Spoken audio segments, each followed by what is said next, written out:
Welcome to electric logic. आज मैं आपको पीएलसी प्रोग्रामिंग सीखने के चैलेंजेस और प्रोग्रामर की चुनौतियों के बारे में बताऊंगा। तो बिना टाइम फोड़े शुरू करते हैं। Number 1, theoretical concept. PLC programmer को इलेक्ट्रिकल और मैकेनिकल इंजीनियरिंग कॉन्सेप्ट के साथ साथ प्रोग्रामिंग की अच्छी समझ की आवश्यकता होती है।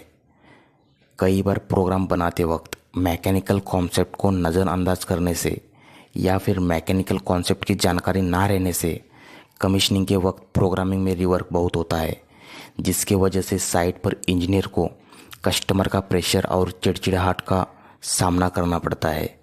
इससे इंजीनियर का कॉन्फिडेंस लो होता है और ये फील्ड उसके बस की नहीं है ऐसा लगने लगता है। Number 2, different programming languages. Programming के लिए कई अलग अलग प्रोग्रामिंग भाषाएं उपयोग की जाती है, जैसे कि ladder logic, functional block diagram, structure text, instruction list, sequential function chart. प्रत्येक भाषा के अपने फ़ायदे और नुकसान है और कई भाषाओं को सीखना चुनौतीपूर्ण हो सकता है। फॉर एग्ज़ाम्पल, जब कोई और प्रोग्रामर जिसको सारी लैंग्वेज की जानकारी नहीं है वो दूसरे लैंग्वेज प्रोग्राम को चेंज नहीं कर सकता। ऐसे में सारी लैंग्वेज सीखना ज़रूरी होता है, पर कई भाषाओं को सीखना चुनौतीपूर्ण हो सकता है। Number 3, trouble shooting. PLC programmer को कई बार अकेले ही पूरा प्लान का प्रोजेक्ट हैंडल की जिम्मेदारी होती है। ऐसे प्रोजेक्ट हैंडल करना चुनौतीपूर्ण हो सकता है। जब पीएलसी लॉजिक हमारे एक्सपेक्टेशन के अनुसार काम नहीं करता है तो समस्या का निवारण करना मुश्किल हो सकता है। ऐसा इसलिए है क्योंकि पीएलसी प्रोग्राम अक्सर जटिल होते हैं और एरर के कई संभावित कारण होते हैं।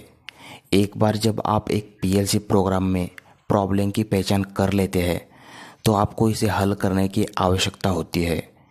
यह एक समय लेने वाली और निराशाजनक प्रक्रिया हो सकती है क्योंकि ये बहुत कॉम्प्लेक्स और चैलेंजिंग होता है, पर एक प्रोग्रामर से कस्टमर की एक्सपेक्टेशन इतनी ज़्यादा होती है कि एक चुटकी में सॉल्यूशन चाहिए होता है, जिसकी वजह से उतने सारे प्रेशर का सामना करके जल्द से जल्द सॉल्यूशन निकालने की क्षमता होनी ज़रूरी होती है, नहीं तो एसी में भी पसीना छूटता है।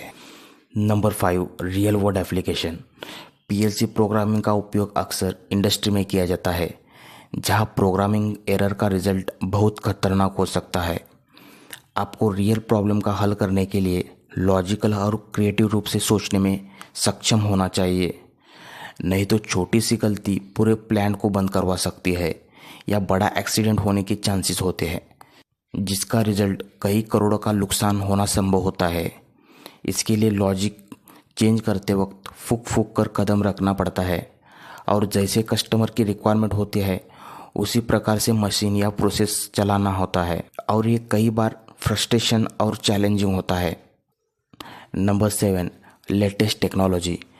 पीएलसी प्रोग्रामिंग क्षेत्र दिन ब दिन विकसित हो रहा है। नई पीएलसी नई क्षमताओं के साथ जारी की जा रही है और उनको प्रोग्राम करने के लिए उपयोग किए जाने वाले सॉफ्टवेयर भी लगातार विकसित हो रहे हैं। इस क्षेत्र में आगे बने रहने के लिए पीएलसी प्रोग्रामर को अपनी तकनीकी जानकारी को लगातार अपडेट करना आवश्यकता है। पीएलसी प्रोग्रामर को लगातार नई पीएलसी सॉफ्टवेयर और फीचर के बारे में सीखना होगा। लगातार सीखना कई बार चुनौतीपूर्ण हो सकता है। तो गाइस, ये थी कुछ चैलेंजेस।